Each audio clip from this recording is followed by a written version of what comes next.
Right now, the international spotlight is on the Bay Area. Two world leaders are together for a highly anticipated meeting. Thanks for joining us at 4. I'm Ty Steele. I'm Lisa Gonzalez. Today, President Biden is meeting with China's president. It's their first face-to-face meeting in more than a year.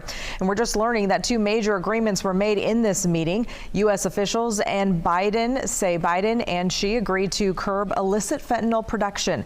Experts say many of the chemicals used to make the opioid are coming from China. The president's also agreed to reopen military ties. Those deals coming out of a more than 4-hour-long meeting that ended just minutes ago. Now, the two are meeting on the sidelines of the APEC summit. We've got live team coverage for you. That's right. KCRA 3 Capitol correspondent Ashley Zavala is in San Francisco. But we start with Kaylin Norwood, who tells us what's at stake in today's meeting between those two presidents. Kaylin. Ty and Lisa, this is a big meeting. President Biden wants to improve communications. And when it comes to combating illicit fentanyl, a U.S. official tells me they're optimistic the two leaders can come to an agreement. President Joe Biden and Chinese President Xi Jinping in San Francisco for their first face-to-face meeting in a year. I think it's paramount that you and I understand each other clearly, leader to leader, with no misconceptions or miscommunication. Their talk comes amid rising tensions between the U.S. and China. For two large countries like China and the United States, turning their back on each other is not an option.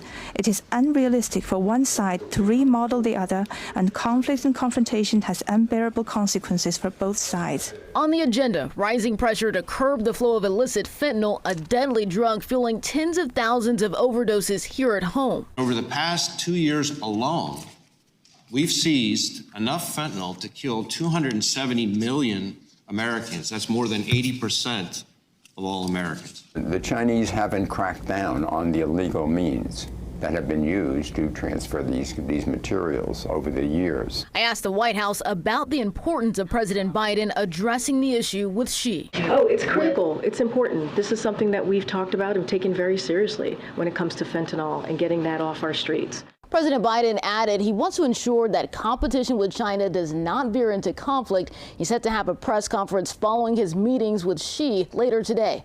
Reporting in Washington, Kaylin Norwood, KCRA 3 News. One senior administration official says one reason President Xi made the trip now is that he wants to send a message to American CEOs that China is still a good place to invest. China's economy took a major hit after the pandemic. Their data shows prices have fallen due to lack of demand from consumers and businesses. California's commitment to combating climate change was top of mind for Governor Gavin Newsom today in San Francisco. KCRA 3's Capitol correspondent Ashley Zavala is live at the APEC CEO Summit with a look at California's role so far in this major economic event. Ashley?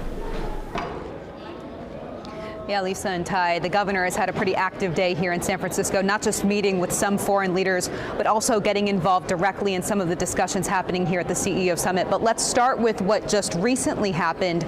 Earlier this afternoon, we were in the room as the governor met with Canadian Prime Minister Justin Trudeau.